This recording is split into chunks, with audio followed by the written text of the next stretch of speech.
that Godzilla 2 King of the Monsters trailer dropped earlier today. I have been stewing over this for a couple of hours, and it's time to talk about it. I have to talk about it because there's enough awesome shit that happened in this trailer that warrants a discussion. So if you're ready for a discussion, you came to the right place. First Godzilla trailer, I still kind of preferred to this trailer. Honestly, it's probably the music more than anything else. That trailer had the music to also accompany the epic shit. This trailer is not really interested in wowing you with great music. It's really just interested in wowing you with awesome monster on monster mayhem. That's all this trailer is, and that's all I really wanted this trailer to be. Just complete awesome nuts, balls to the wall.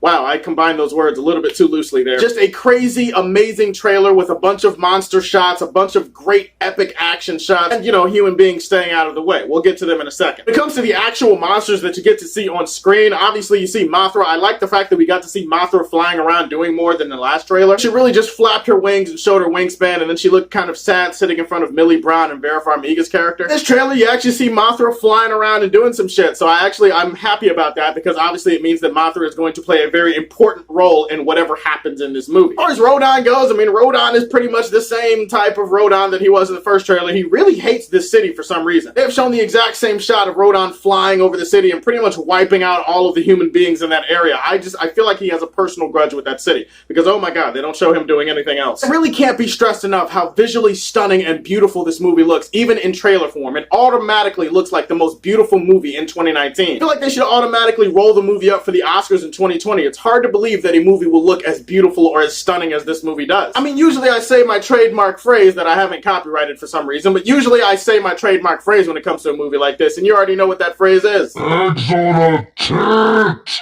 That's right, complete eggs on a tit. Everything from the cinematography to the way the shots are framed, everything from the monster action, oh my god, it's just gorgeous beyond words. I'm actually thinking that the movie is so visually beautiful that eggs on a tit might have to actually be retired for this movie. You have to come up with a better phrase, something more befitting the King of the Monsters for this movie. This movie has officially graduated into omelet titties. Whenever I talk about this movie in 2019 when I review it, I am not going to say it's eggs on a tit beautiful. I am going to say it is omelet titties. We've all had that day where we just cooked a really nice, good-looking omelet and we ate it off of a girl's breast, right? No? Nobody's done that? It's just, I mean, I haven't done it either. just throwing it out there for conversation. Most epic shots in the entire trailer obviously go to Godzilla. I mean, Godzilla, he is the definition of epic shot. Like, when we think of epic shots in cinema history, he's usually the thing that sparks the conversation. That's where we got the shit from. But obviously, the best shots in the trailer have to involve King Ghidorah. That first reveal where King Ghidorah raises their heads up and it's just, oh my god, I think I peed a little bit. And obviously that epic moment at the end of the trailer where Godzilla and King Ghidorah are actually running at each other, which probably sets up as like the final confrontation in the movie. Which is why I also really appreciate this trailer because it doesn't really reveal anything that we didn't already know. The thing with the monsters is, I don't know how it's going to be framed or structured. Is it going to be a team-up movie where Mothra and Godzilla and maybe some other monsters team up against King Ghidorah and Rodan? Or is it going to be a free-for-all? Are all the monsters just going to attack all of each other and then at the end of the movie, it's just Godzilla and King Ghidorah lining up for one final epic showdown? The thing about the human beings in this trailer is that they stay in their lane. Look, when it comes to monster movies like this, we want the movie to focus on the monster action. If the human beings are in the movie because they have to be in the movie because it takes place in our world, we want the human beings to stay in their lane and just don't ruin it. Don't mess up the movie, okay? Honestly, we need the humans for there to be like a connection to humanity. Don't show so much of it that you miss the point of what we're here to see. That's how I feel like the humans, at least how they've been portrayed in these trailers, have actually looked. I like the fact that the trailer starts off with a human and it ends with the monster action, which tells me that the bulk of the movie is probably going to focus on building up to that final monster confrontation. Millie Brown is just sitting in some Radio Shack somewhere and she's just trying to reach somebody and I don't know, they show a shot of there being some debris and some destruction in the water, so I'm just thinking maybe she's off the coast somewhere, maybe she's in that city that Rodan keeps destroying in every trailer. I don't know. The point is, she seems pretty depressed that she can't find whoever she's looking for. I like the fact that Ken Watanabe always shows up in these movies and he has like a badass or iconic line that he says about Godzilla. This one, there's some kind of Senate subcommittee going on and one of the guys is kind of like, well, these guys are titans and we need to figure out which ones are here to protect us and which ones are here to cause our extinction, basically. First, the Senate committee kind of laughs at him like, oh, what? So you want Godzilla to be our pet or whatever? And Ken Watanabe is like, no.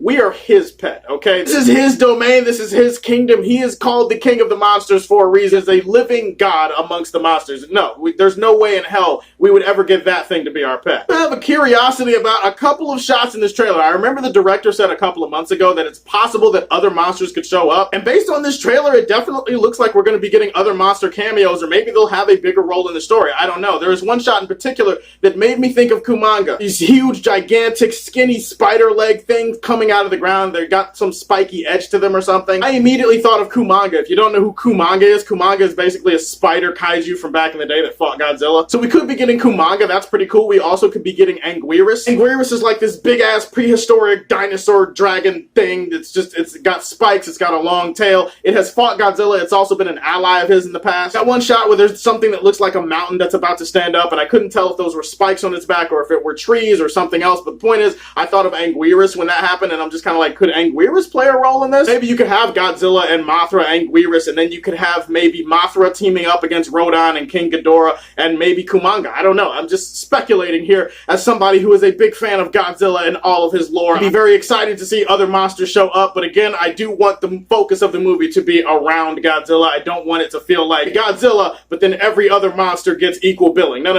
Godzilla only got like 8 minutes of screen time in his first movie. Godzilla needs to be the one to shine here. Guys, I'm very excited for this movie. I'm probably not going to watch any more trailers from here on out. I usually like to keep my trailer input a little bit down, relatively speaking, compared to everybody else. Guys, what did you think of the new Godzilla trailer, King of the Monsters? Let me know what your thoughts on it are in the comment section below. Please like and subscribe to the Superfan Show, and as always, if you like what you see, tell me how you feel, and stay tuned to hear more from the Man of Steel.